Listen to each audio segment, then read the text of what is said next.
Halo, assalamualaikum warahmatullahi wabarakatuh. Selamat siang atau selamat sore ya buat teman-teman semuanya, khususnya yang selalu menantikan video terbaru, updatean terbaru dari channel Solusi.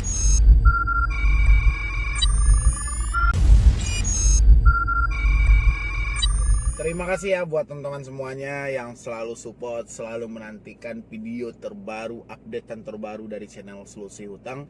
Saya ucapkan ribuan terima kasih. Dan satu hal lagi saya informasikan, terima kasih banyak juga buat teman-teman semuanya yang selalu mensupport, meng-share, mengkomen, atau subscribe sendiri. Alhamdulillah sampai detik ini subscribernya sendiri udah sampai 150.000. Itu berkat dari supportan Anda semuanya, berkat dari dukungan Anda semuanya, sehingga channel ini terus berkembang dan terus berkembang, pastinya bisa bermanfaat buat orang banyak. Oke, jadi seperti judul video kita hari ini masih topik yang sama dengan hari kemarin. Pinjol akan berguguran jika semua debitur yang gagal bayar pinjol pahami 7 poin yang dikeluarkan oleh OJK, ya, yang kemarin sempat saya bahas gitu loh, ya. Dan saya yakin akan ada ralat berikutnya dari OJK, atau OJK akan mengalihkan dari ciri-ciri yang tersebut itu. Mungkin beberapa aturan yang akan isinya itu akan disetting ulang atau kayak mana, saya juga nggak tahu. Tapi kalau sempat Anda memahami dari isi poin yang dijelaskan oleh OJK tentang ciri-ciri pinjol ilegal, saya yakin pinjol legal akan ikut berguguran kalau Anda pahami. Ya, ini kalau Anda pahami nih, ya, dia akan ikut bangkrut, akan ikut hilang 2021. Saya yakin ini tidak ada lagi orang yang ketakutan akan adanya pinjaman online. Kalau memang benar ucapan dari OJK ini, dari poin yang dijelaskan oleh OJK tentang ciri-ciri pinjol ilegal, ya. Tapi sebelum saya lanjutkan untuk bahas video ini, bagi teman-teman semuanya yang belum support channel ini, silahkan disupport dulu. Semoga channel ini makin berkembang lagi dan saya makin semangat lagi memberikan solusi dan motivasi buat teman semua.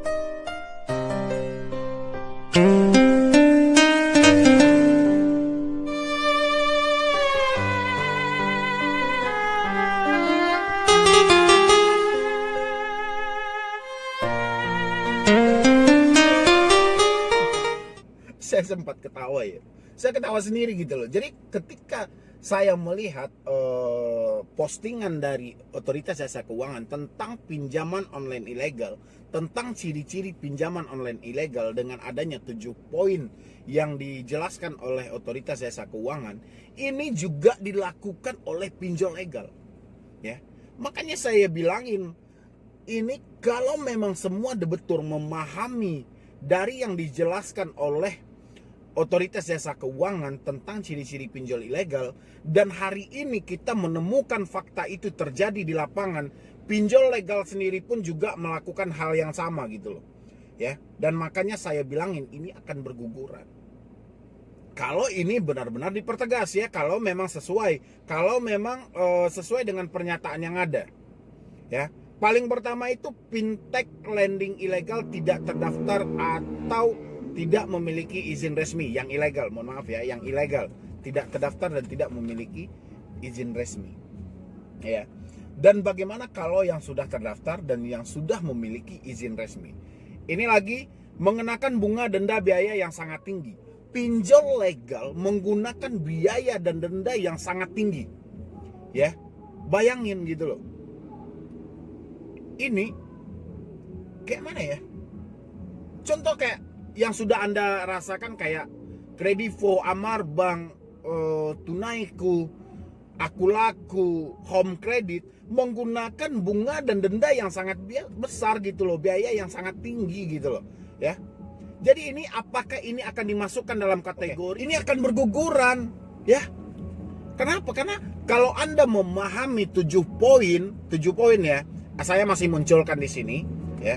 Karena saya merasa ini benar, yang apakah OJK telah mempertimbangkan mengeluarkan yang seperti ini, sementara pinjol legal di lapangan melakukan apa yang diucapkan OJK tentang ciri-ciri pinjol ilegal, ya. Ini lagi, proses penagihan tidak beretika. Semua pinjol legal tidak beretika. Kredivo, Amar Bank, itu lagi yang saya baca ya, Rupiah Cepat, ada kami. Semuanya melakukan pengancaman, semuanya melakukan penekanan. Apakah ini kita masukkan dalam kategori ilegal? Sementara mereka terdaftar di Otoritas Jasa Keuangan. Akses data pribadi berlebihan, semuanya melakukan, legal melakukan. Makanya saya bilangin ini 2021, kalau semua debitur memahami tentang ciri-ciri ilegal dan mereka mengetahui bahwa legal juga melakukan hal yang sama, ini ngeri nih. Ya. Ini kehancuran sendiri, jebakan sendiri diciptakan oleh Otoritas Jasa Keuangan untuk semua fintech lending. Ya, karena nyaris mereka semuanya melakukan hal yang dilakukan oleh lagi itu pengaduan tidak tertangani, dan saya yakin sehebat apapun Otoritas Jasa Keuangan, sebanyak apapun karyawan yang bekerja di Otoritas Jasa Keuangan, saya yakin tidak akan mampu menampung semua pengaduan yang ada. Ya. Dan di sini Otoritas Jasa Keuangan menjelaskan fintech lending ilegal tidak memiliki layanan pengaduan. OJK FEI tidak menangani pengaduan. Dan bagaimana kalau nanti semua orang mengadu tentang pinjol legal? Apakah ini yakin akan tertangani atau yakin semuanya akan terespon? Ini bahaya ini. Ya. Ini di poin nomor 5 ini sangat berbahaya. Ya. Kenapa? Nanti takutnya ada yang komplain tentang pinjol legal, penagihan begini-begini. Kenyataannya tidak ditanggapi oleh Otoritas Jasa Keuangan, tidak ditanggapi oleh FEI. Apakah debitur boleh memvonis yang mereka kadukan adalah ilegal? Ya, ini kita harus pertimbangkan semuanya gitu loh. Habis itu lagi lokasi kantor tidak jelas, ya oke lah, ini kita tidak masukkan kategori karena rata-rata pinjol legal itu mereka memang ada alamat kantornya, tapi juga sejauh ini kita juga tidak jelas alamat kantor mereka di mana ya.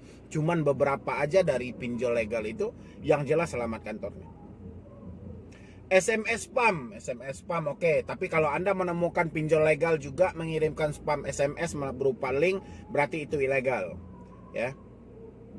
Ini 7 poin ini sebenarnya kalau teman-teman semuanya memahami dan merasakan dalam kehidupan sehari-hari, ini pinjol legal, pinjol yang terdaftar, pinjol yang telah terverifikasi di OJK, ini berguguran semuanya ini. Ya. Jadi buat teman-teman semuanya, apa yang harus kami lakukan, Bang? Ketika ada penagihan dari pinjol legal atau pinjol ilegal, Anda screenshot dulu bukti dari penagihan mereka. Contoh mereka mengancam, menekan, atau via telepon rekam.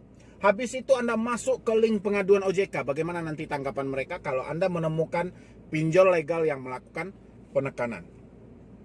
Untuk pinjol ilegal kita udah maklum ya, tadi OJK sudah menjelaskan dia tidak menangani pengaduan tentang pinjol ilegal. Jadi pinjol ilegal itu tepatnya diadukan ke polisi. Jadi cukup Anda kumpulkan bukti tentang pinjol legal yang juga ikut serta nanti. Kalau misalnya Anda menemukan pinjol yang telah terdaftar di OJK, pinjol yang telah terverifikasi di OJK, mereka melakukan penagihan seperti 7 poin yang dijelaskan OJK, itu berarti masuk kategori ilegal. Dan ditambah lagi ketika ada suatu penekanan dari debt collector yang telah terdaftar di OJK, misalnya pinjol yang telah resmi, mereka juga ikut menagih, mengancam Anda, meneror, bukti screenshotannya perlu ada. Ya, habis itu Anda kirimkan ke OJK. Nanti kalau misalnya tidak ada tanggapan dari OJK ketika kita mengadukan tentang pinjaman online yang telah terdaftar atau terverifikasi, berarti hal itu ilegal. Ya, seperti yang dijelaskan oleh OJK tadi dalam poin-poin mereka gitu loh. Makanya saya bilangin, kalau teman-teman semuanya benar-benar menyimak dengan seksama, benar-benar mempraktekkan di lapangan, benar-benar melihat kejadian yang sebenarnya, ini pinjol legal berguguran sudah. Tamat sudah untuk pinjol ilegal dan ilegal. Ya, kalau ilegal udah jelas, ini sudah dijelaskan di luar dari ciri-ciri yang disebutkan, berarti itu legal. Tapi kalau sesuai dengan ciri-ciri yang disampaikan oleh OJK, berarti itu ilegal. Kita nggak peduli lagi. Tinggal di sana Anda mengumpulkan bukti-buktinya, apa nama pinjolnya Anda tuliskan di kolom komentar. Apa nama pinjolnya, seperti apa pola penagihannya Anda tuliskan di kolom komentar. Nanti kita lihat apakah pinjol itu terdaftar atau tidak di Otoritas Jasa Keuangan. Habis itu Anda coba masuk ke link pengaduan. Ya, link pengaduannya kan ada tadi 157. Ya, atau website dari OJK sendiri. Ya, pengaduan konsumen @ojk.go.id. Ya, di sana Anda boleh masuk di situ. Yang penting saya yakin kalau benar-benar semuanya teman-teman menerapkan hal ini dan melihat fakta di lapangan yang akan terjadi, saya yakin pinjaman online akan bangkrut total dan berguguran kalau semua betul pahami ciri-ciri yang ada. Ya. Mungkin untuk hari ini cuma itu dulu yang dapat saya sampaikan. Terlebih dan terkurangnya saya mohon maaf. Nanti buat teman-teman semuanya yang mau konsultasi atau diskusi sama saya, silahkan di nomor yang ada di deskripsi. Atau Anda juga boleh japri pribadi sama saya di Instagram. Silahkan Anda lihat di layar Anda @medibroni ya. Jadi mungkin sekian dulu dari saya. Mungkin kalau ada salah penyampaian, salah ucapan, yaitu tandanya saya manusia dan tujuan saya adalah meluruskan hal ini supaya Anda tidak ketakutan lagi. Ya. Pokoknya Anda support terus, ini makin berkembang lagi dan saya makin semangat lagi memberikan solusi dan motivasi buat Anda semuanya. Ya. Jadi sekian dulu dari saya Medi Broni. Wassalam.